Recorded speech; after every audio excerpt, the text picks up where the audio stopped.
Gentlemen, very warm welcome to another edition of our evening. And a lot of things are happening today in the society. Coronavirus, getting together, nobody shaking hands.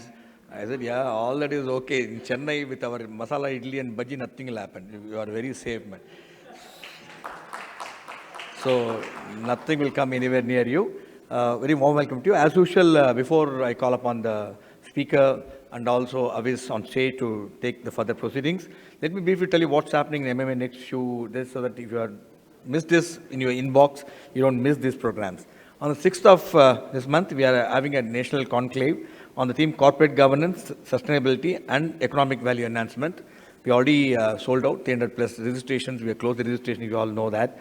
And we got some outstanding speakers, Bajpai, former SEBI chairman, Pratap C. Reddy, chairman of Apollo Hospital, Lakshmi Narayanan, chairman of, former vice chairman of CTS. Then we got different speakers from different areas, totally to discuss how sustainability is going to have value of enhance and the way the corporate confidentiality and corporate people lose the confidence in the public and how we can enhance it by following certain simple procedures and also how the CSR is going to impact the society. We've got some of the best CSR companies in India. They are going to come and speak. So this is happening. If you are not registered, not to worry. Registration is closed. It's live on YouTube, live on Facebook, live webcast. You can always watch from your comfort at your own residence actually. Then on 9th of March, we have a panel discussion on the theme inclusive workplaces, because we really wanted this, what we mean by inclusive, not gender parity and how it's impacting women versus men, no. We want to say that every society, every person in the organization, be it Gen Y, Gen X, or different segment, all should get equal opportunity to grow. And whether he gets all the appropriate power to grow and the senior manager listen to them, that is also we call inclusive growth. We got some outstanding panelists. Bhavani Balasubramaniam is moderating. We got Lalita Balakrishnan, MOP Vaishnav College Principal. Venkat Narayana, President of CSR ANEC Group, and Chitra Natarajan, Head of Delivery Excellence Risk Management, Tata Consulting Services, and Umar Rao, Vice President of HR Ashok Leyland. So we're going to have an interesting evening, so please do come on the 9th. On the 14th, again, we have a nice event. It's again sold out, MMA Women Managers Convention, Dreaming Big. We already got more than 300 nominations for this. We got some outstanding speakers. I urge upon you, watch them. We got some outstanding speakers, great achievers in different fields, be it airline pilot or Miss Femina World or Member of Parliament or achievers, great achievers, including film actresses. So it's nice, dreaming big is what we want women to think and how they dream big and achieve what they want to achieve. And we got some fantastic doctors. So outstanding things, a big list. If you're not registered, bad luck, but notwithstanding, a few women delegates we can take, but otherwise we have closed the registration for this too. Women delegates, yes, most welcome. We'll somehow make sure the men sit outside, you can attend this actually. Then on the 20th of March, we have again a very interesting event. The need for industry leaders to balance ethics, safety and commercial interest, the case study of Boeing 737 MAX. Sometimes the corporate greed, what makes the people to do something which not relevant or makes serious risk on the people who are going to be impacted by the decision what they take. One such case is Boeing 737 MAX, where they want to roll out this aircraft so quickly and they rolled out without following certain procedures and tests, in which the couple of accidents took place. A lot of people lost their lives and the CEO lost the job, and more than companies, a couple of thousands of guys lost their job. Why should this happen? So we are going to take this as ethics, and some of the outstanding speakers are going to discuss this. Captain Ajit Akte. Ajit Akte is one of the finest fighter pilots of Indian Air Force, experienced test pilot and former senior airline pilot of Jet Airways. He is going to be talking to us. And again, to chair this session, Air Marshal Matheshwaran is again a test pilot. Because we wanted these people to come and speak, so what exactly has happened, so that the public is well aware of. We all read in the newspaper, 73 MAX, grounded and what happened, accident. But what caused this is understand so that people don't play with the lives of others for the greed of what they achieve their own objective. Then on 24th, we have a conclave on the future careers in management, an eye-opener. This is exclusively for management students. We do a full-day conclave for them to make them understand various activities, what's happening in analytics, what's happening in terms of IT-related, how you manage your mind, and what are the various opportunities available in banking sector, advertisement and branding, IT sector, and different sectors. So that the students, when they pass out, they really get to know what exactly happened. We do it as a full day seminar here. So we do it by turn every month. We pick up one institution, bring them cross-cultural people so that they all get together. At the end of the day, they are the future of our country. We have to take care of them. This is happening again, this webcast live. You can watch them program. I think this again sold out. 300 students are attending this. Then Shapers of Business Institutions. This is again a wonderful program. You all know R. Gopalakrishnan. When he speaks, we walk miles to listen to him. RG is the former executive director of Tata Sons. He's written a book along with three expert professors from the College of S.P. Jain and Tulsi Jayakumar, Sushmita Srivatsava and Pallavi Modi. And each one of them discussed on particular business. They discussed about how the business evolved over a period actually. 3 independent businesses. It's going to be an outstanding evening. Please do come. And Mr. Srinivasan Swami, R.K. Swami, BBDO is agreed to chair this session. On 27th, we have a talk at Bhupati & Co. This is what a program for the month of March. We have done finally one major program in the month of April, which I want to share with you. So I wanted to block this, to block your diary to make it convenient to attend this event. It's happening on 28th of April at Hotel Taj Coromandel, Chennai. And Economy 2025, Aspiration to Action. We want to really see is the Indian government aspiration to achieve $5 trillion economy by 2025. How is it going to be achieved? Is it achievable? Is it a myth? Or we need to revise the target? So we have got some outstanding corporate leaders with political leaders to come and speak to understand. From the corporate leaders, we got Anisha, who is head of strategy Mahindra Group, is to take over as MD of Mahindra and Mahindra. We got Narayan, who is the CEO of Deloitte, is going to be there. Along with him, we got one of the great economists. We want an economist also to come and check. Anant is from Korea University. He is from Singapore. He is also in the Prime Minister Council of Economy Advisory Council. He is going to be talking. Along with him, we also have somebody to represent Agri, because Agri is the backbone of the country and how much Agri can contribute to the thing. And we got Shivakumar. Nobody can be better than Shivakumar. You all know Shivakumar is the head of IT in the Agri business of ITC. So he's going to be talking to us. From the political perspective, Jayant Panda, who is Vice President of Bharatiya Janata Party. Then we also got Arvind Chakravarti, who is Head of Analytics of Congress. Then we got 2 more. Thomas Isaac is Finance Minister of Kerala. Again, doctor, well-educated, well-read person who really thinks how to take the country next level as well as the state. Then we also have Anbumani Ramdas. We need to have some Tamil Nadu representative. Anbumani Ramdas. The other 4 people. It's going to be a great event, I can assure you, followed by dinner at Taj Coromandel. So when the mailer comes, do register. Look forward to seeing you. Coming to today's event, we all eagerly look forward to Uncommon Leader. Again, Uncommon Leader, because Avi's got a knack of getting the uncommon leader to come and speak, to get inspired and also inspired. Watching them is itself inspiration. So one such leader we're going to be talking to is Vinitha Siddharth, founder of Krida. You all must have played the game outside and which you all must have taken back to your memory thing, especially children, newcomers, they must have seen for the first time. And to chair the session for a conversation with Avis, is a happiness wala. May I request Avis and Vinitha to please take your place on the dais, please. Ladies and gentlemen, a warm round of applause to our distinguished speaker.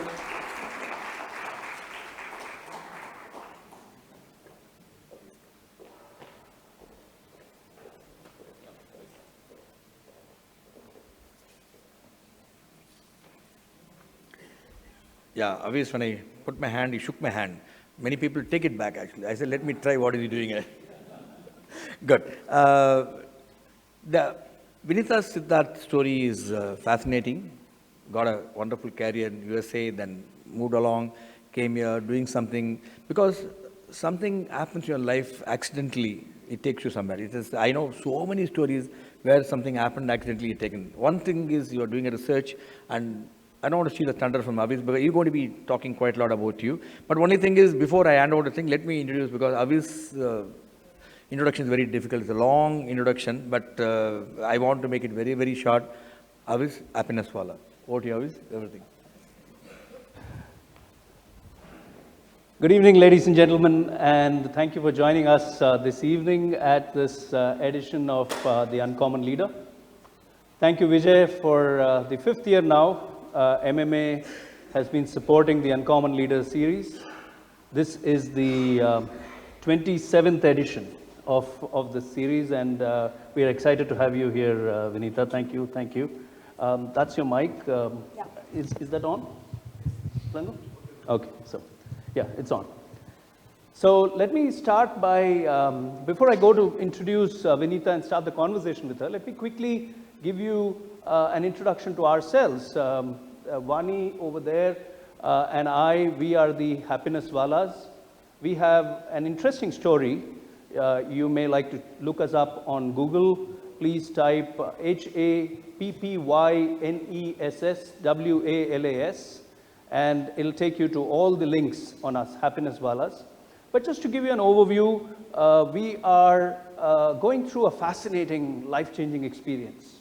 We are, for the last 13 years, dealing with a crippling bankruptcy.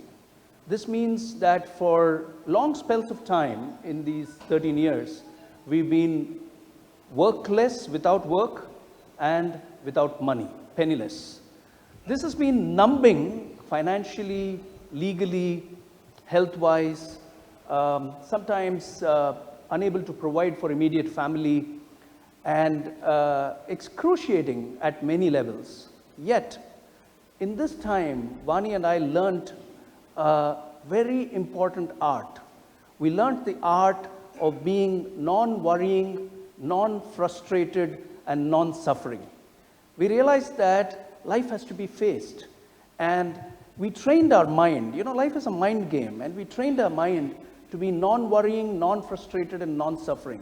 When you are in that state of being non-worrying, non-frustrated, and non-suffering, you can only be happy. That is why we said our life's purpose is inspiring happiness. And we said, how do we take this learning and share it with people? We are struggling to be successful. The business is not coming back on track. The debt is still to be repaid. But what can we do to be useful? And that led me to write my book, Fall Like a Rose Petal, which was published in 2014. Last year, the Tamil edition of this book, Udirum Roja Idar Pole, was released. And we also retooled our business. We now run a workplace happiness firm called AV Initiatives, where we explore human stories to distill lessons on life and happiness, to inspire managers to high performance. So all our life is revolving around happiness now and sharing this with people. So we also curate 3 conversation series across Chennai around the theme of happiness, and Uncommon Leader is one of those series. This series has been running for 5 years, and we are in edition number 27. Thank you. Uncommon Leader is a series that celebrates people who love what they're doing, who believe in what they're doing, who work with a sense of purpose, and who are not necessarily, all our guests are not necessarily from the corporate sector. We've had people from a large number of our guests have been from non-corporate backgrounds, and yet their journeys, their stories allow us to explore learnings that inspire managers, business leaders, entrepreneurs, and students of management. You see, life is a gift, and we've all been given this gift without our even asking for it. Yet, the paradox is, while the gift of this lifetime is free, we still have to pay our bills. So there are people who are employed, who work in organizations, and there are people who are self-employed or who are entrepreneurs. But there is a third category of people. This category of people go beyond earning a living. They go to create a better world. They go to pursue what they truly believe in. They work with a sense of purpose. These are our uncommon leaders. And it's those stories that we explore here once every 2 months. We've had over 30 guests in this series so far. And our guest this evening is Vinita Siddharth of Creda. It's a fascinating story, ladies and gentlemen. And I'm going to be exploring it for all the way up to 7:10 by the clock. And at about 7:10, we'll open up the floor for questions from all of you. I know it's coronavirus time, but I will make my statutory announcement, my invitation, that those of you who stay back for the Q&A and who are here till the very end, which is 7:29 p.m. is when we will close this event, will get free happiness hugs from me, okay? And I'm completely safe at this time, okay, to give you that hug. So please do stay back, enjoy the conversation. So how do I introduce Vinita and how do I introduce Krida? Who hasn't heard of Krida? Let me start like that. We are a family where our children grew up playing Krida games, and I watched them grow up trying to put away the games every time they left them littered all over the house. So we do know brand Krida. It's a brand that many people have learned to know, have known, and have loved, and continue to love. And yet we never met Vinita for a long, long, long time. Sometime last year, she reached out to us in a different context through a mutual friend. And that is what made me actually tell Vani, Vinita, that there must be a story in Krida. Why have we not looked at Krida? And we actually Googled Krida, we read up your background, and then we met her for a coffee, and we found that it's indeed a fascinating story of an uncommon leader. She completed her degree in journalism from the University of Texas in Austin, and was running a content management firm for about a decade, which is when, in a way, something that she has grown to love now and believe in found her, which is traditional games. She was invited by the Hindu young world to do a story on traditional games, and she kind of got hooked on. Over the next several years, this happened in 1999, so somewhere between then and 2002, various events happened, and we're going to talk about that, which kind of made her realize that here was something that she can invest her time in, invest her energy in, invest her passion in, and grow. And that's how Krida was born in 2002, with 50 pieces and about 7-8 games. And today it's 28 games. Some of them were on display. I saw a few people playing those games. So if you have not played them already, please go order them, buy them, play them. And today the brand has grown over the last 18 years to become a brand that not only stands for bonding, it creates bonding among the people that play. It preserves and nurtures traditional Indian games. So there is a higher purpose to it. And most importantly, it gives craftspeople associated with the production of these games, which is your supply chain, it gives them gainful employment. So Vinita's story, Krida's story, is really about a higher purpose. It's about doing something that goes beyond just making money. It's about having a vision, great research and development, innovation, reimagining the games, making them relevant, and continuing to stay on the path, which is all what we look for in the corporate world. We are continuously looking for this train of entrepreneurship, and in a way, Vinita's journey epitomizes that.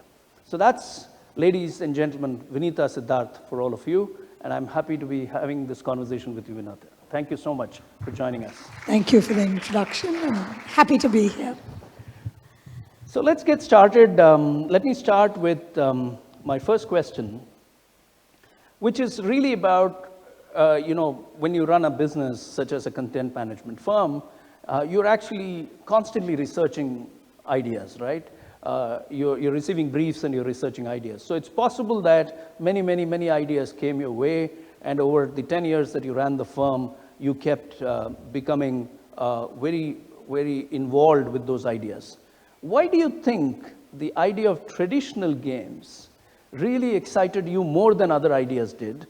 And why do you think it stayed on for longer than just being a research paper or a story or a brochure? I think it was 2-3 things. At that particular point, I was finding what I was doing in the content firm, to be perfectly honest, absolutely boring. I was doing a lot of corporate content writing. I had this feeling that no matter what I wrote, people were reading it, tossing it away. It wasn't staying on in anyone's mind. There was no impact in anyone's life. I mean, it was getting pretty dull.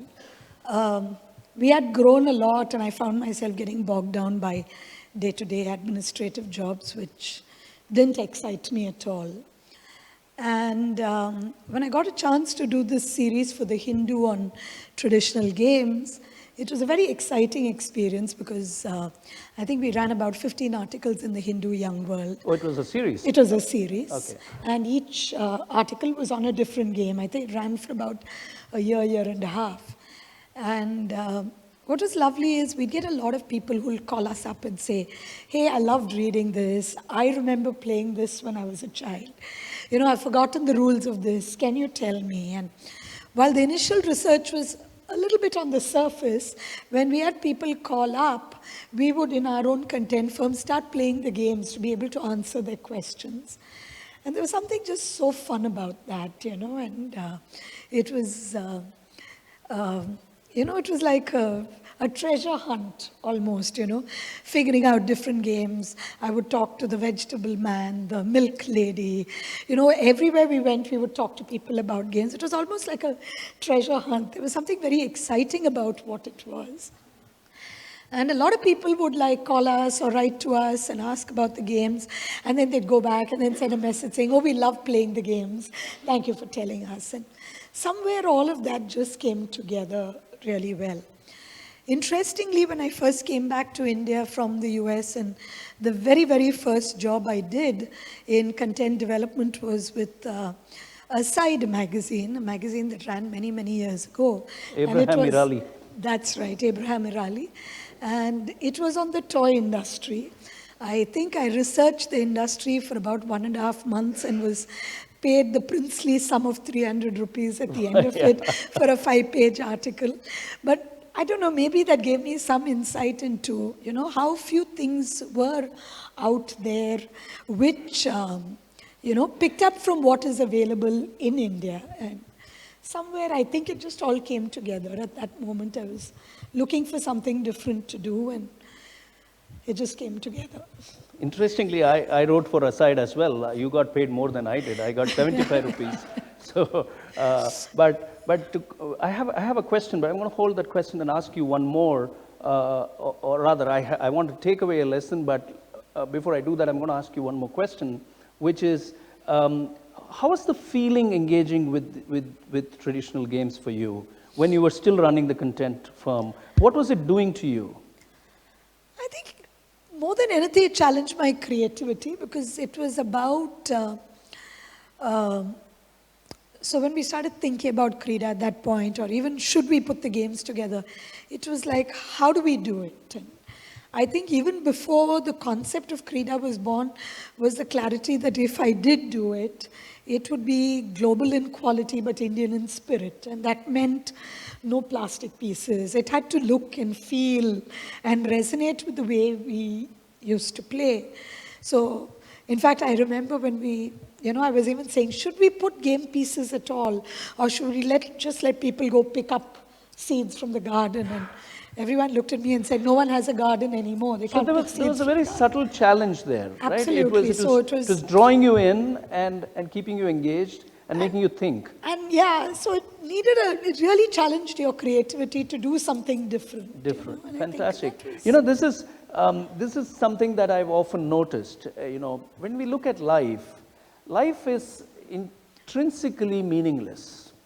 You are born and you're going to die. So there's a certainty about your end. And you came with nothing and you're going to go with nothing. And it is this interval between birth and death that we call life. Now, while the entry point and the exit point are both meaningless in a sense, you have an opportunity to bring meaning to your life, to this lifetime, to this interval. And how do you bring that meaning to your life? See, what she said makes a lot of sense. We've all been through that situation at some time in life when what you're doing is not challenging you anymore. Monotony has set in, boredom has set in, and ayo, abdingra or feeling starts gnawing at you. And that's when something like a Young World research series on traditional games that happened for her happens to us also. Different people have different experiences, And when that comes in, there is an aha. You come alive. So how do you bring meaning to your life? You bring meaning to your life by doing what makes you come alive. And in that process of coming alive lies the secret of living happily. That coming alive is an individual choice.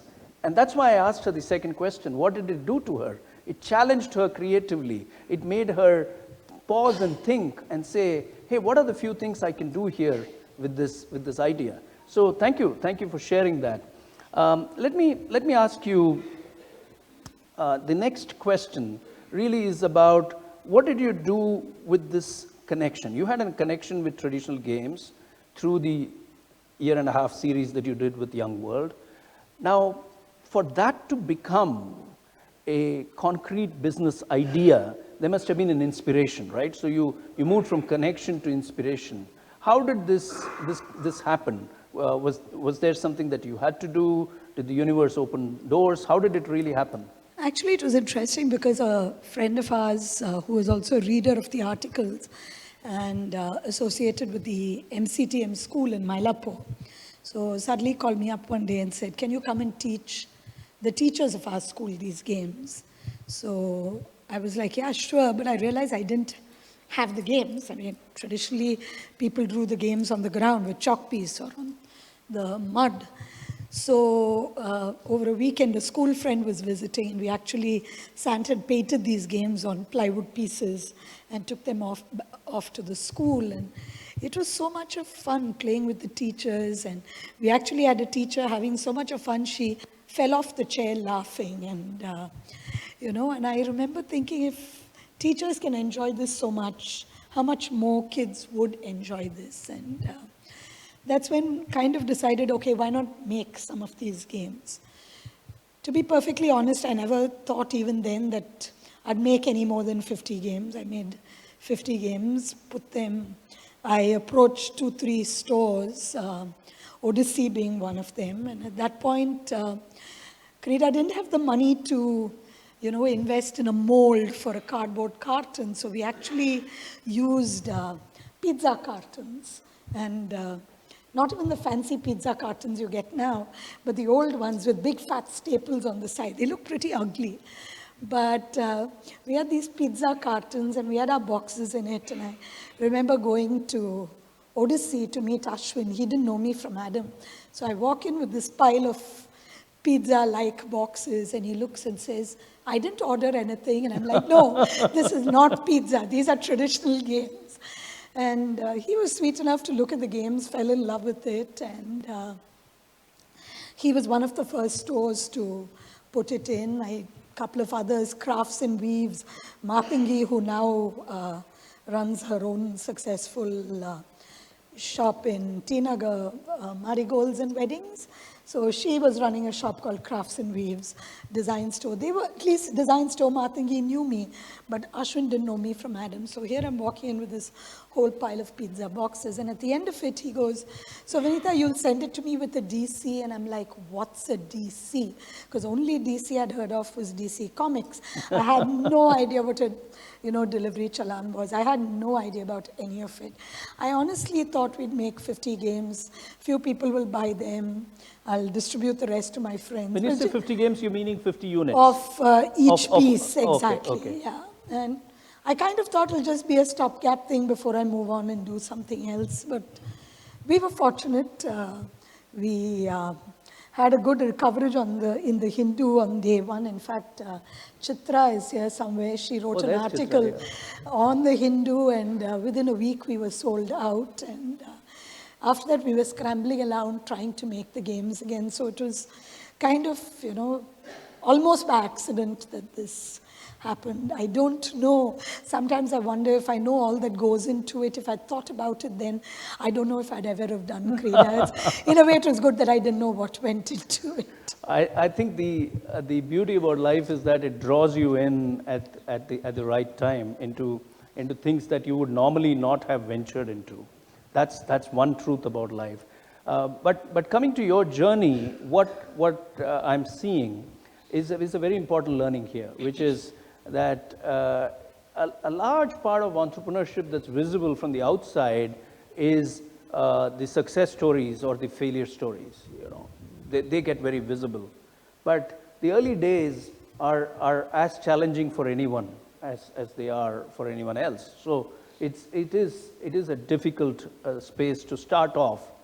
But one of the greatest traits of entrepreneurs is that they go to work on the idea that struck them. They don't just sit quietly. So when she says she stacked them up in pizza boxes, those old stapled boxes, when she says, they used cardboard pieces for, handmade cardboard pieces for the MCTM school demonstration, or walking into Ashwin's office at Odissi, I think what I'm hearing her say is that she went to work on the idea. And that is the beauty of entrepreneurship. Unless you go to work on the idea, the door won't open. The way will not be born. The connections will not come in. And when you go to work on the idea, and there is no way you can explain this logically. There is no way you can explain this logically. But if you sit with every story of entrepreneurship that's unfurled, of people believing in a dream and going after it, you will find this pattern repeating. That people came into their lives, things happened, and serendipitously, they kind of moved forward, right? So that's one big learning for me. The other one is that you always start small, and you're always unsure. You don't know where this is taking you.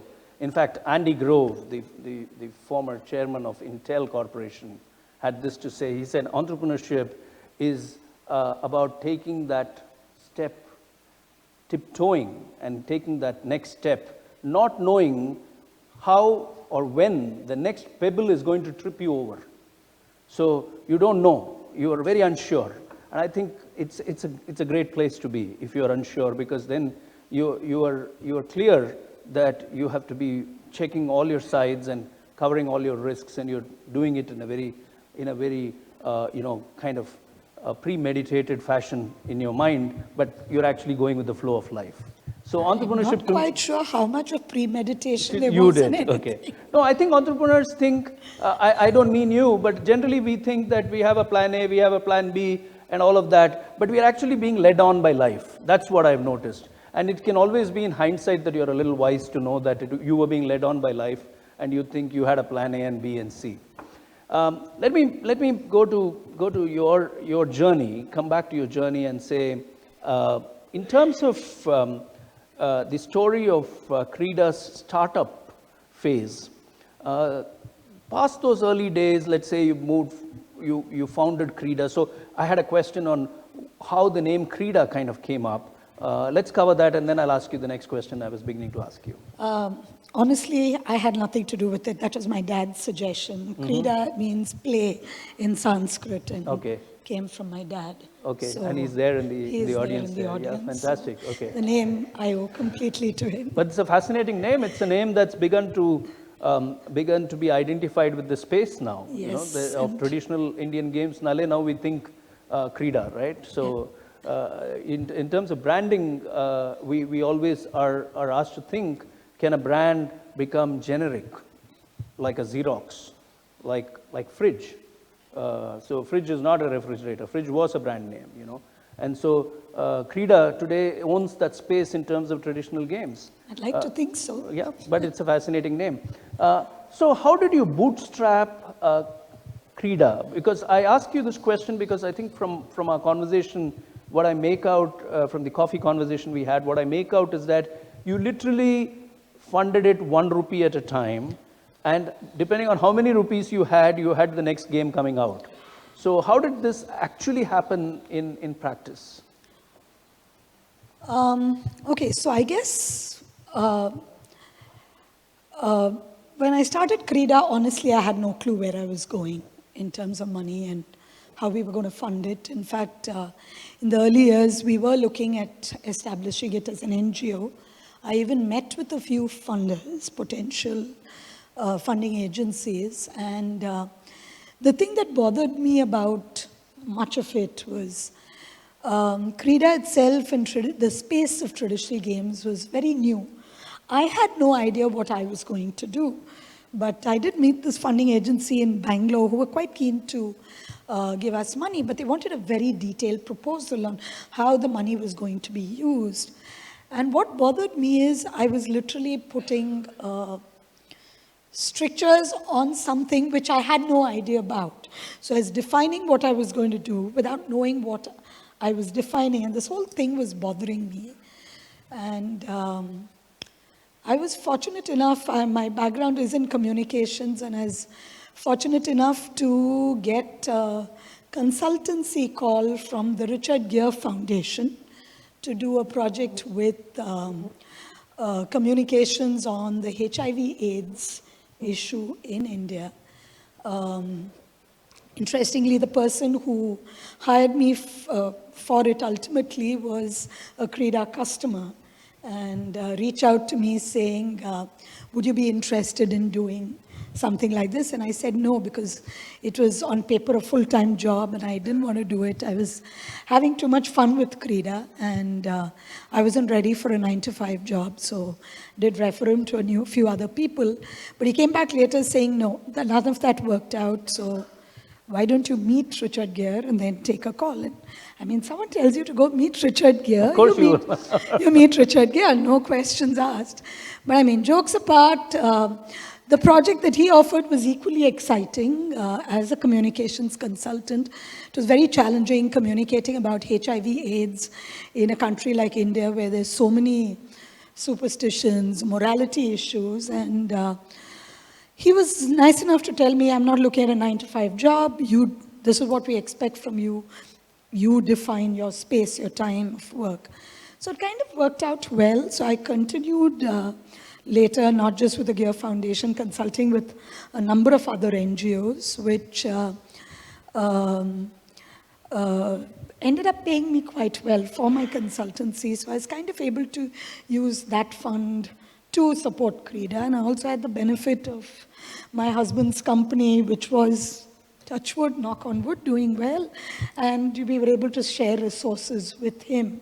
So between the two, I was able to get Krida going. And that way balance out both my passion to do Krida as well as do something impactful even in the communication space. So, any reason why you stuck to an organic mode of funding, which is literally bringing your funds, your hard-earned funds? Any philosophy there? I think 2-3 things. It just gave me a lot more control, not just in terms of the direction it would take, but also in terms of the amount of time or speed with which I would grow.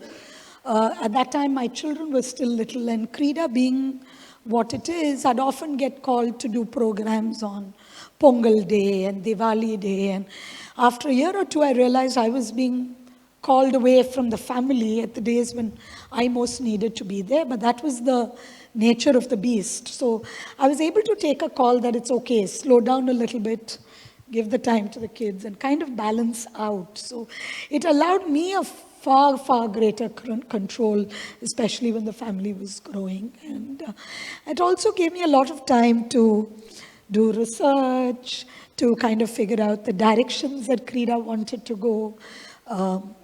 So there were so many things I could do, which may not have been possible if I'd either gone NGO route in funding or, looked at VC Venture funding. Capital, yeah. So we've had a couple of casual conversations with a few people, but somehow it never excited me. I was okay with going one step at a time. One step at a time, slowly but surely. Yeah. On the face of it, it does appear that she's making the following points, which is that she brought in her hard-earned money into funding Krida, one step at a time, and not wanting to really let go of control, not just in terms of the operational control of the company, but even in the way in which she wanted to work in it, right? That's what it appears to be. It was my baby, let's say that. I was fairly possessive about you were very possessive. And I still am. So that is, on the face of it, that's what it strikes us. But there is an important learning here. A key trait of entrepreneurship is the ability to know yourself. உன்னை அறிந்தால் உலகத்தில் போராடலாம். This is that, we think entrepreneurship is about setting up a company, being your boss, hiring people, getting evaluation done, running amok all over the place, raising VC capital, and then figuring out what to do when you run out of cash. That's the popular storyboard. But really, entrepreneurship is also about knowing yourself. No one could have said this better than Peter Drucker, who said in a 1999 essay that he wrote for Harvard Business Review, which was first published in 1999, called Managing Yourself. And he says, and he cautions us, and he says, pause and ask yourself 5 questions. What are my strengths? Where do I belong? What are my values? How do I perform? And the 5th one is, what contributions can I make? If you answer these 5 questions, then you will be clear about what you can do in a given context. And then you can decide on the context itself. Instead of choosing areas which are not in support of the person that you are, choose an area that complements who you are and work in that area the way you want to work. And so that is the point that I'm hearing her say, that she wanted to have that balance, she wanted to have that freedom, and she really wanted to be in a space where she owned Krida in physical form and also in spirit. Would that be a good summary? Absolutely. Yeah, fantastic. So that's what I'm picking up. Let me move on. Very important question this. I know we have talked about it briefly over coffee the other day, but it's coming up anyway, which is 18 years is a long time to run a business. And you could have, from what you just said, you could have been an NGO, but you're actually a for-profit enterprise. And we'll talk about the operational dynamics of it a little later, but this is a deeper question. 18 years you've sustained this baby Krida, grown it, it's more than an adolescent now, and it has done an amazing job of preserving and nurturing our traditional games and culture. Is this your life's purpose? Do you believe this is your life's purpose? I don't know about life's purpose. I mean, I don't think you have a single purpose in life, but yeah, I enjoy what I do. I think when I was researching games, I used to, kind of test them out with my kids and my grandmother. And it was an 80-year age gap. And I love the fact that my kids enjoyed playing with my grandmother.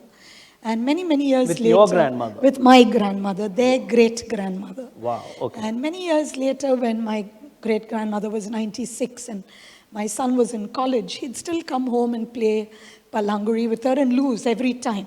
She won every single time. Don't ask me how.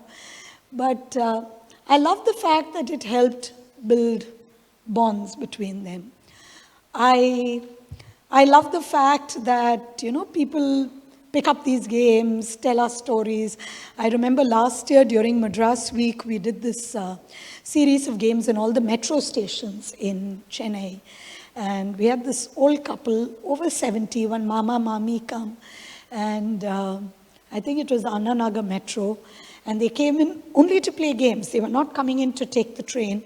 They'd read about it, came in to play games.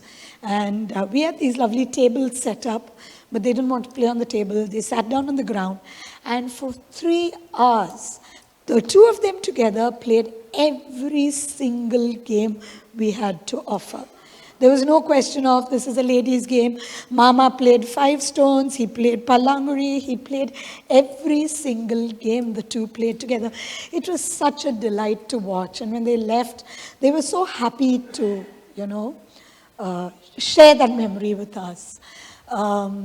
We were in an old age home conducting games once, and this old man at the end stood up and saluted me and said, "Madam, I salute you." So I said, "Why? Because you had a great time?" He said, "No, you've built a time machine. You've taken me back to my childhood."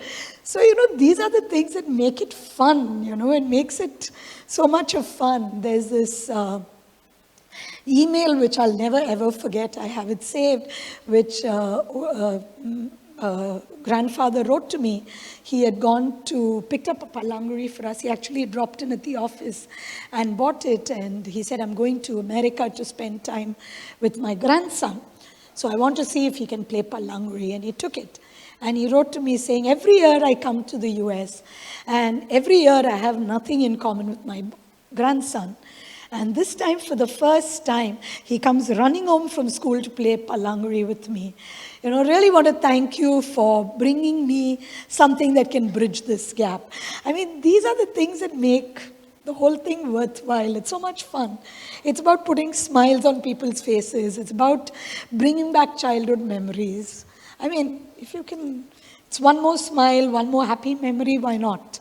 Something that you can do. I don't know if you can call it life's purpose, but it's something I love doing. You certainly came alive narrating those stories. So I would like to believe that it has a deep shade of purpose in there. But before I kind of take away a learning there, let me ask you: does this kind of feedback, when you get it from people, when you see it in their eyes, when you see it in the way they respond when they're playing a game, does that help you deal with the operational dynamics and upheavals of running a business? Absolutely.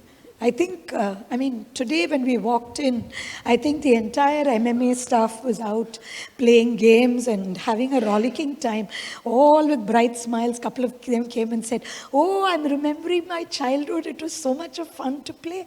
I remember playing palanguri or Adupuli Atam, somebody mentioned.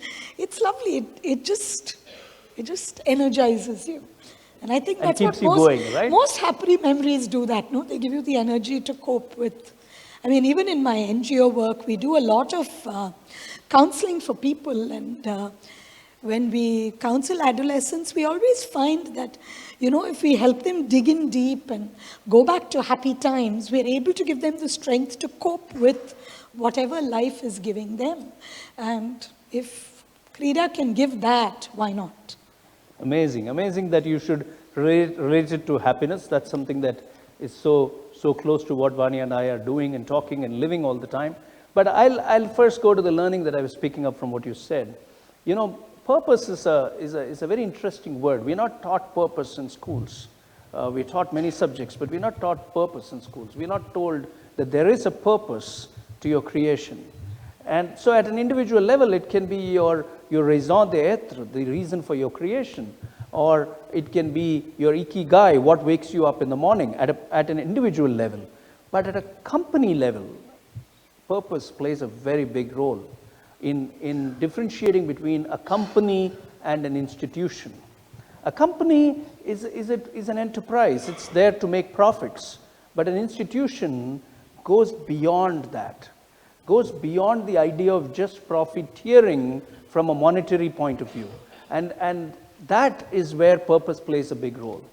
In his book, Purpose, the Starting Point of Great Companies, a gentleman by the name Nikos Mourkoganis says, purpose is that which will be lost if your firm did not exist.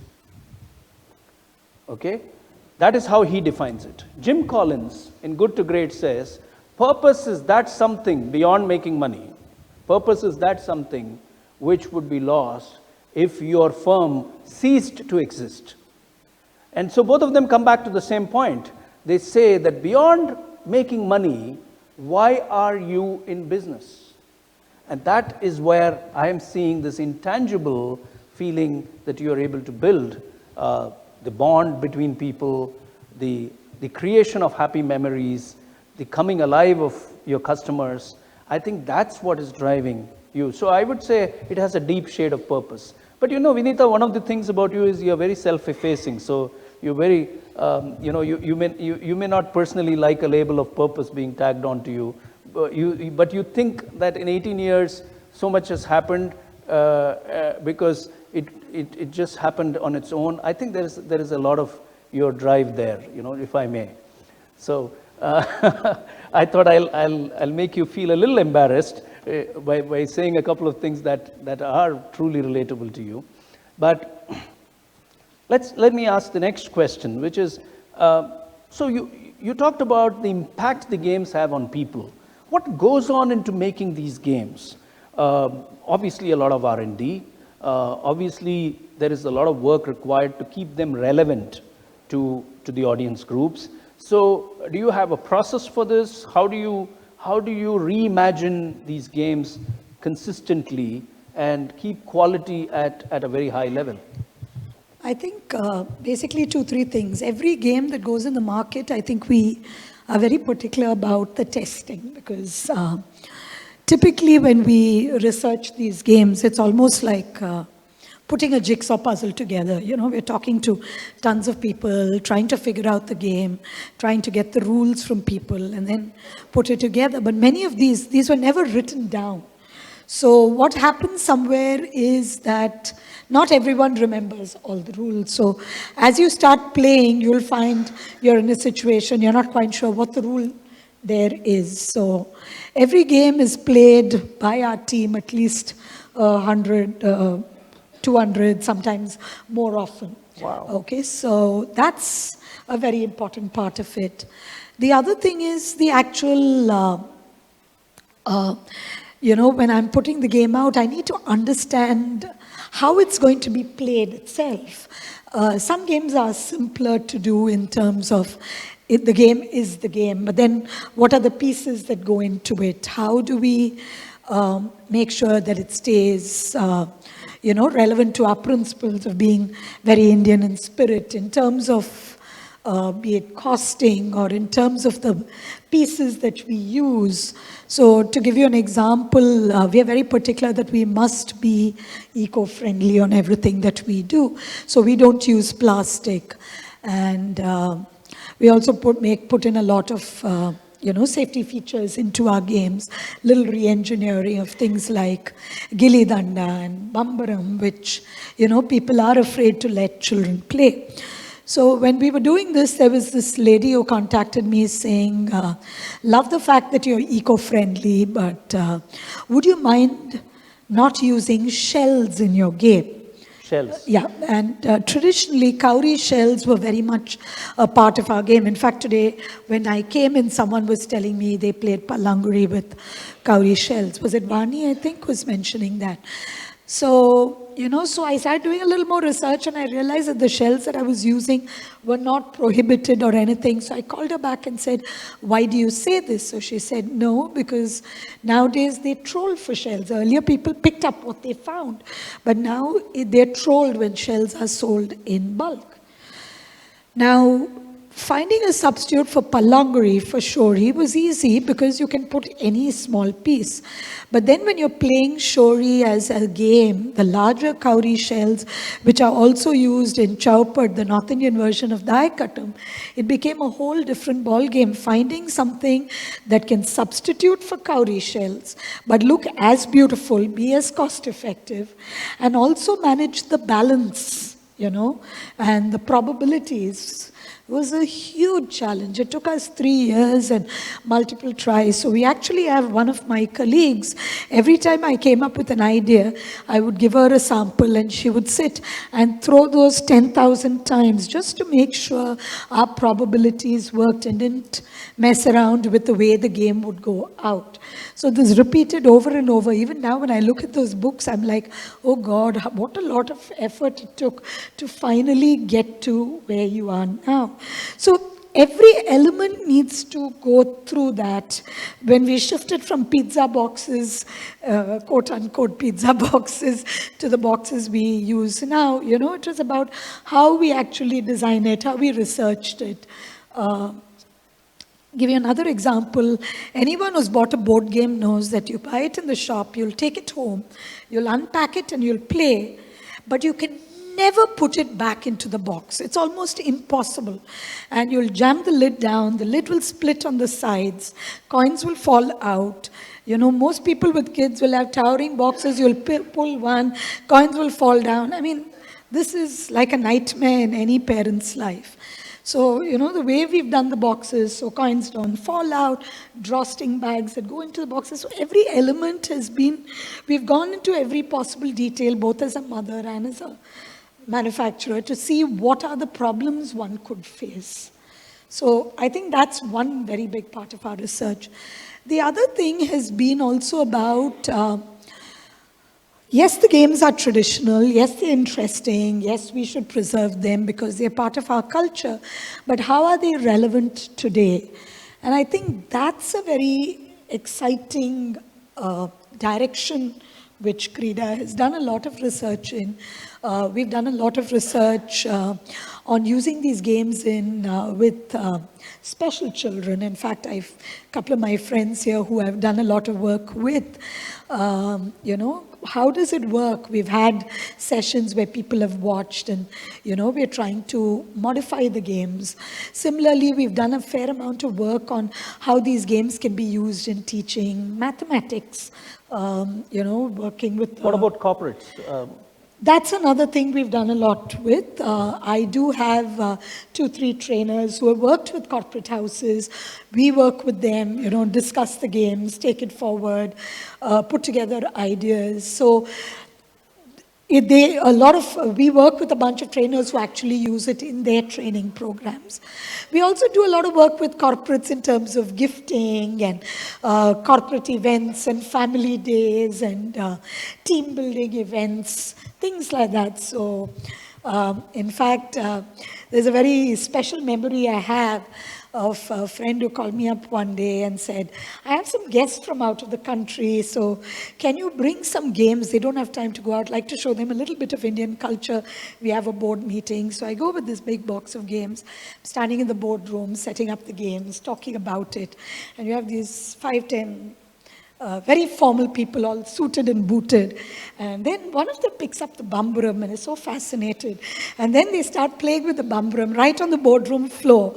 And, you have these 10 guys playing bamburam.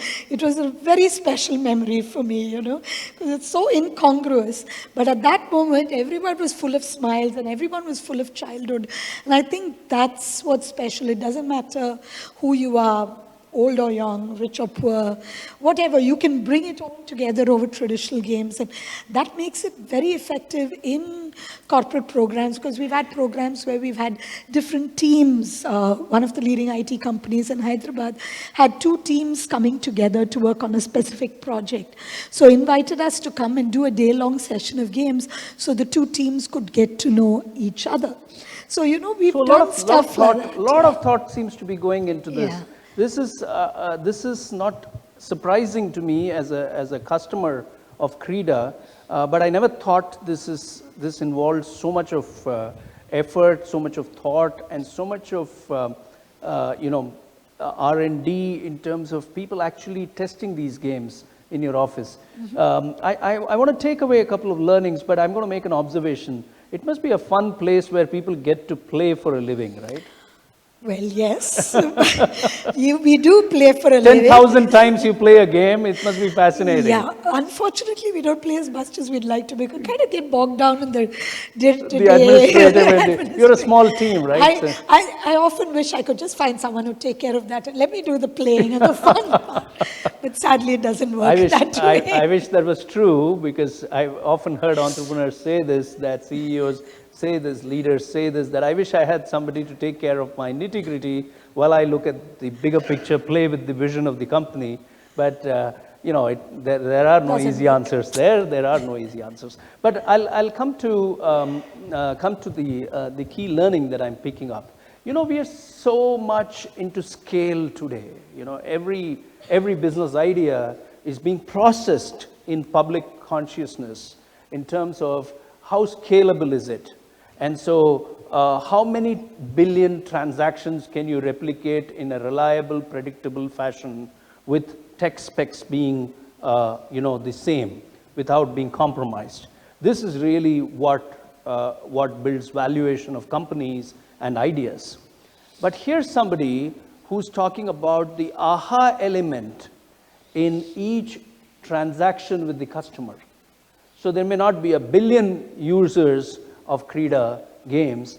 There may be at any point in time, a few hundred or a few thousand in the market at any time consuming their products.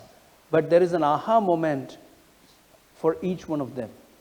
And to create that aha moment, that repeated cycle of testing, research, playing, retesting, research, I think that leads to that moment. And this is a lot of science. This is a lot of hard work. And this is what I'm finding very, very commendable. The other part is, I heard you say a little earlier that you don't use plastic and that your games have a very, while the look and feel, as we all saw, is very aesthetic, you're also very eco-friendly as a brand. I think that to me is trusteeship, because the important thing to remember is you can do business at the cost of somebody else. And that somebody else can also be the environment, can also be an entire community of people or your customers. You can do business at the cost of those people, or you can do business for them. You can do business with them. Trusteeship is the ability to preserve their interest while working on your interest as well, doing well by doing good. That's what I would summarize your focus as. What about your craftspeople? How much attention do you pay to that end of the supply chain of your system? A lot, because to keep the quality of our games, it does require a lot of work with them, and it's sustained work. To me, when we started, it was about identifying small people, making sure we give them work again and again and again. And some of them have been phenomenal success stories. In fact, the person who makes all our palanguris unfortunately died recently, and very happy that his son is now making our palanguris for us. So we do have to sit, initially we have to sit a lot to just get them into that rhythm of ensuring our quality, what we're looking for, and scaling it up. We often find when we give them smaller numbers, they do a great job. The minute you scale up, the quality drops. So, making sure that quality stays at larger volumes also, and keeping them happy, getting used to their idiosyncrasies, if I may, working with them. For example, there's one guy who worked with us, and we always knew never to pay him on a Friday evening, because you'd never get your stuff. He'd go on a drinking binge over the weekend. So we'd always pay him only on a Monday morning. So just learning to work with each of them was a huge challenge. But they are an important part of your ecosystem, right? They're critical to my ecosystem, and if one of them were to, we have had issues where one stops applying for whatever reason. That can cripple us essentially. So managing that becomes very, very critical. So you must see the linkage here. There is a higher purpose to preserve the games, preserve our tradition, our culture, and the key point of contact, the preservator, can be really Krida or be perceived as Krida, but actually it's the craftsperson. And so Krida acts as that important bridge between the craftsperson, keeping the craftsperson in the picture, keeping them engaged, make them see the larger vision here, and compensating them justly, and also keeping them excited about the process of growing with you, right? Yeah, one of the problems I think also is that many of the craftspeople don't see the full package. Full picture. Each one does a different thing, and it comes together in our office. So that's where many of them have a problem fitting it in to the thing. So it requires a lot of ongoing conversations with them to see how. So it's a proper supply chain. Different parts make the whole, right? That's right. Very nice. Very interesting. Very interesting. I want to ask you a very important question. Running a business is no mean thing. So how or what principles have you adopted in running your business over the years that you are completely non-negotiable on in terms of business principles as an entrepreneur? I think the most important thing for us has always been we don't compromise on quality, safety, and being eco-friendly, and doing anything that's upsets the environment or the biodiversity. And I think that's the main reason we went the non-shell route. And That said, I think it's more because of the direction we took in terms of business, in terms of the fact that it's okay, we grow small, we use our own money. It's a lot of things. We've had questions about selling on consignment, long payment terms. So we've taken a call, it's okay, we grow small, but there are certain things we don't do. I don't want to get into, financial risks on the business. I'm quite clear on how far I'm able to go on the risks on the business. I'm quite clear what I will do and won't do for customers. I won't sell at a loss. I won't, cut out a retailer and sell directly to the customer if I know the retailer's in the picture. So it's just about being clean in my business ethics. I won't say it's anything more than basic common sense. And many people don't get it. In a different context, we didn't get it as well as you did, which it didn't contribute to our bankruptcy, but it didn't lead to our bankruptcy, but it definitely contributed to it in some manner. But this is not just plain common sense. This is something that everyone misses, and that's why I asked you. So here's again purpose on one side and knowing yourself, Drucker's point on the other side. You have to understand, why are you doing this business?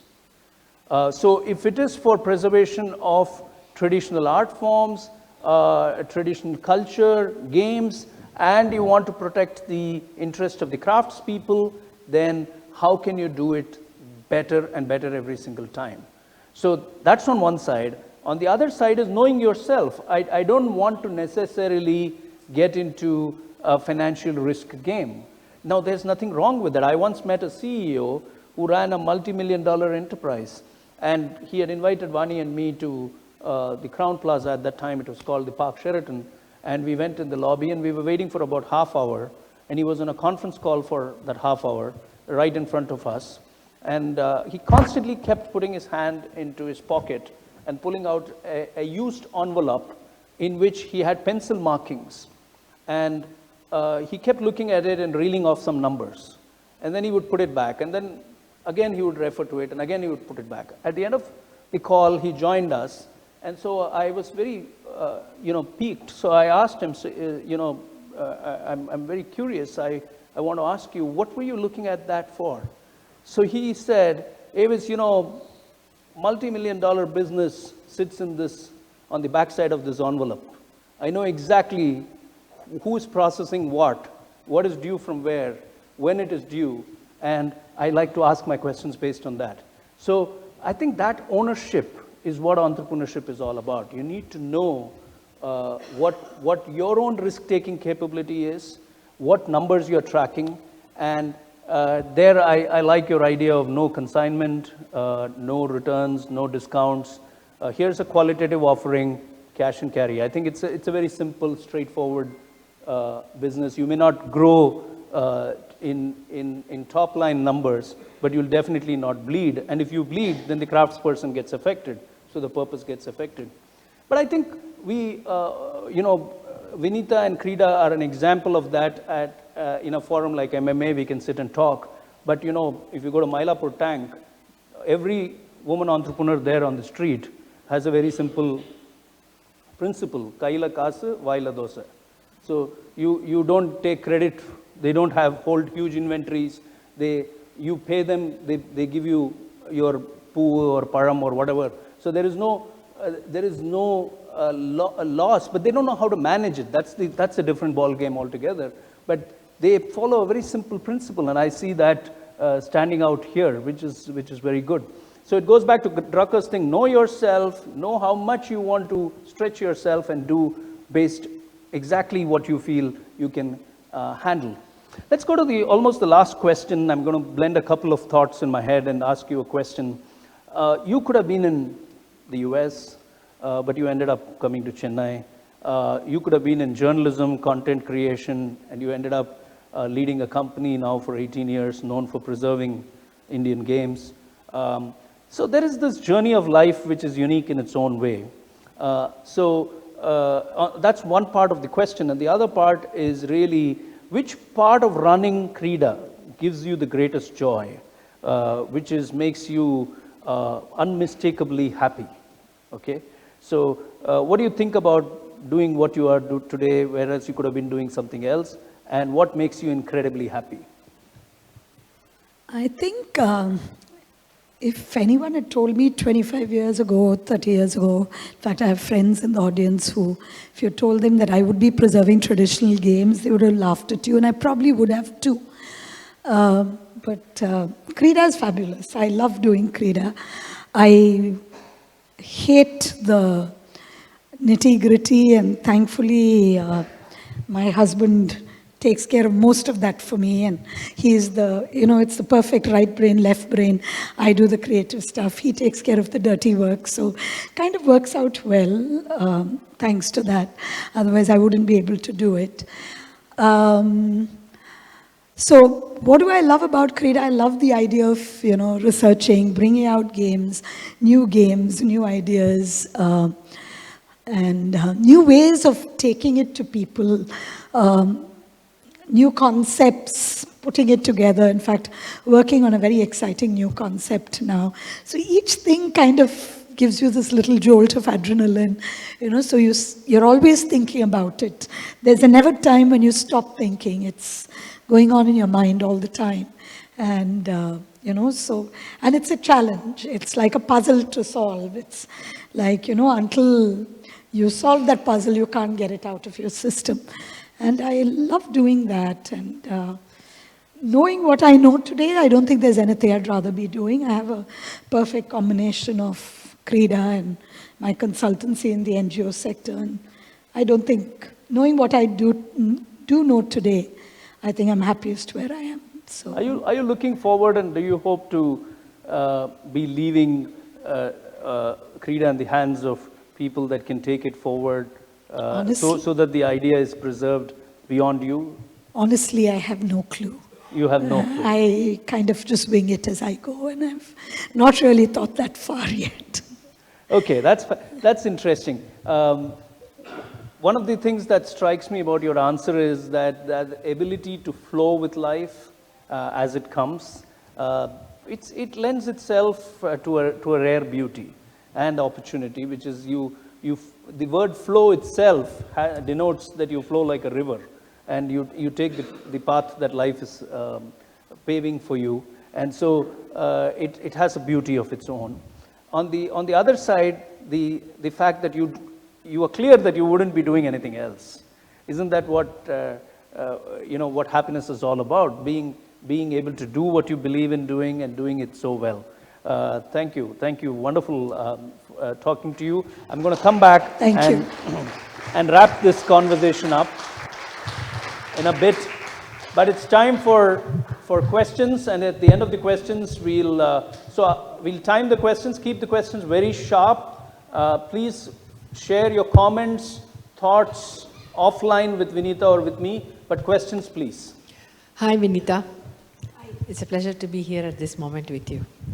Thank you. I was waiting for you to share about one more product which you have created, which you didn't mention about. Yeah. Is Search for Sita. Yeah. Can you talk about that experience? Yeah, Search for Sita is part of a trilogy of games we've created around the Ramayana. It's not traditional games, but rooted in tradition. So other than the games that we have actually reviving, which are traditional, Krida has created a bunch of games which are rooted in tradition, the Ramayana series being one of them. So there are three games. One is Vanavas, which begins with Rama, Lakshmana and Sita leaving in search for the forest and ends with Sita being kidnapped. The second one, as the name says, is Search for Sita. And the last game is a card game called Battle of Lanka. I think the unique challenge we had in creating these games is to keep it fun.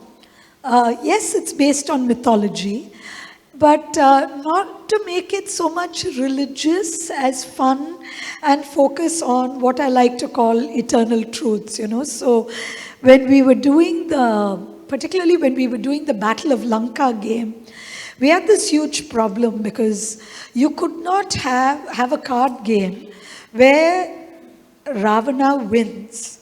Now that would be a problem with a lot of people. But then when you look at it purely as a game, you can't have Rama win all the time either. I mean, that would make the game a dread bore. So how do you do this balance between the two? So this took a lot of time and energy and effort for me to figure out. In fact, the game was on hold for almost a year once we conceptualized it before we actually brought it into the market. So met a whole lot of people, and one particular person said something which kind of sparked an idea. So he said, okay. I said, so you can't have Rama lose. So he said, why not? So I said, well, he's supposed to be an avatar of God. He said, then why did he need a battle to defeat Ravana? Why did his wife get kidnapped? So look at it differently. In human form, he needed the support of, Vibhishana, the Vanaras. He was asked to seek out the help of Sugriva and the Vanaras. So, to me, it was fantastic. It was literally like a game in team effort, So, no matter how big a company you are, without your top management, literally, you can't win the game. So, in our Battle of Lanka, what's fascinating is if Rama, Lakshmana, Sugriva, Hanuman, and Vibhishana come together, Rama cannot lose. But if any one of the top management are missing, then Rama can lose and Ravana can win the game. So, it was just how do you manage and balance out, things. That was a fascinating question, and I let her speak because I'm so happy you talked about it, because this is part of the R&D that you do, right? And this is so relevant in the corporate context, in the context of leading teams. Yes, sir. Your question very quickly. Which segment of society is your major customer? Number one. Number two, is the present youngsters are interested in this type of games? Are they coming forward to go with this game? Okay, to answer both your questions, let me answer your second question first. Yes, we have had so many programs where the kids love to play the games. My team has visited so many schools. When I was mentioning earlier, metro stations, we'd have the games set up. You'd see the kids coming home from school. Literally, they would throw the bags on the ground and come running to play the games. The tragedy is many of them don't even know these games exist. The minute they start playing, they love it. And we've been invited to a lot of programs to play these games. We had one very fascinating experience in Madurai some years ago, where a school in Madurai invited us to play games for Grandparents' Day. So the children brought their grandparents to come. And the grandfathers actually had their veshtis all rolled up and were playing gilli danda. And we were telling them, can you let the children play? And this little boy came up to me and said, no, let Tata play. I've never seen Tata play at all. The children just love seeing that. So to answer your first question, which section of society? Okay, it's like this. There are a lot of people who don't even know the games exist. But those who know the games exist, they love to play the games. So if you bring a child to a shop and say, do you want Adupuliyatam? Their first answer may be no. Whereas a father who knows the game may pick it up. But once the children start playing, they love it. We have kids who come to our office to pick up games, and they're just sitting there, and we had this little child who wrote on our whiteboard, this is the coolest job in the world, playing games. So, with a big bubble and a little stick figure. For a long time, we kept it till we had to erase it, So the kids love to play the games. We've all ages, from grandfathers and great-grandfathers to young children to young adults. We've done a lot of programs in numerous IT companies. We see a lot of young adults just loving the games. They just absolutely enjoy playing. So our experience has been, when you bring people to the game, they love it. But getting them to know about it is a huge different exercise, awareness and marketing exercise, which we are trying our best to do. Wonderful, wonderful. Yes, that may well be the last question for the day. Hi, Vinita. Hi. For some, I think she's more passionate about bringing smiles in faces and relationship rather than Krida itself. Every time she talks about it, when talking about a grandfather or a grandchild, I see in her face. I was watching it in the big screen. I think to answer that is her purpose. Probably she didn't know to spell Thank it you so out. much. Thank you. Just to introduce Meena Suresh, she is from the Ramanujam Museum and Math Center. And she and I have done a lot of programs together with teachers on bringing the teaching of mathematics through traditional games. So it's been Oh, a you work fabulous collaborate. experience Okay, thank you. collaborating with her. Fantastic. Artem, yes, he did. Very nice, very nice. Okay, I think we'll take the questions, rest of the questions, if there are any offline, we'll stay back and take it, because one of the things that Vijay and I have between us is we have great running between the wickets. So we start on time, we finish on time. So I'll do a quick wrap. I agree with Sheila, is it? Meera. I agree with Meera that she came alive every time she was talking about the joy that she was able to bring to the people that that are using your games. So that's why I kept asking that question about purpose. To kind of sum up, I was thinking, while the question answers were going on, I was also thinking, how do I sum up this conversation with Vinita, and how do I sum up the story of Krida? So to me, it is very simple. I'm reminded of what Anita Roddick, the founder of Body Shop, actually said. She said that I want to work for a company that not only contributes to, but is also part of community. I want not just something to invest in, I want something to believe in. And that's when she went and set up Body Shop. And Body Shop became an ambassador, a champion for ethical consumerism. It's very interesting that when she died, the year before she died, Anita Roddick sold Body Shop to L'Oreal, and people asked her, but you are selling it to a multinational conglomerate which doesn't represent ethical consumerism at all. How is it that you made the switch? And she said, no, Body Shop is actually a Trojan horse that is going into the big bad multinational company and is going to make it think otherwise. I don't think that experiment worked, because Anita herself passed away, and the company later was sold off. Body Shop was sold off to a Brazilian company called Natura, which owns it now. But her whole idea was all about doing something that she believed in. And that's where I'm drawing the parallel to Vinita's journey and Krida's journey. Doing something that you deeply, deeply believe in, and doing it with so much of passion. You're pouring your heart into it, and you're doing it at your terms, in your way, at your pace. And I think that's rare, it's beautiful, and to stay uncorrupted like that is a blessing. So I do wish that Krida goes a long way further, and that keeps going on, because what you are doing is something amazing. Thank you to your father to have suggested the title, the name Krida. Krida in Sanskrit means play, and people cannot be unhappy while playing, right? So play brings on the happiness. And so in a way, you are like Vani and me, inspiring happiness through Krida. So thank you so much for doing this. Thank you for being on this Uncommon Leader conversation. I hope you enjoyed this as much as I did. Thank you. I enjoyed being here. And as we usually sum up in Krida, we say, let us Krida today.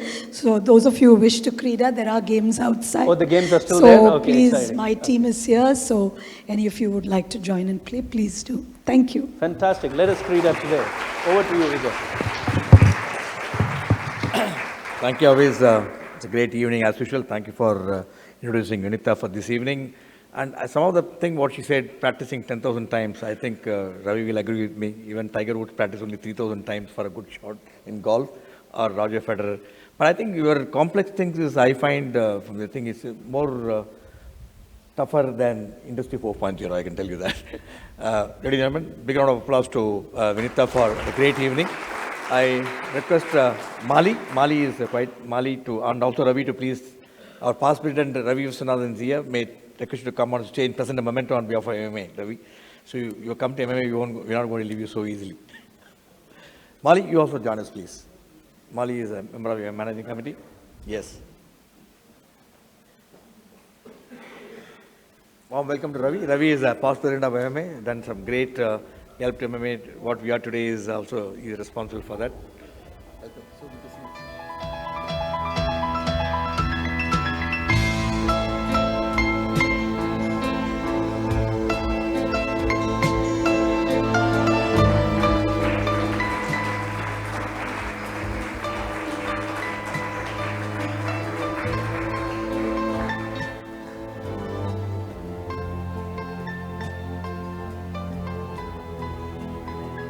Thank you, ladies and gentlemen. Bye-bye. Good night till we meet again. Get back home safely. Bye-bye.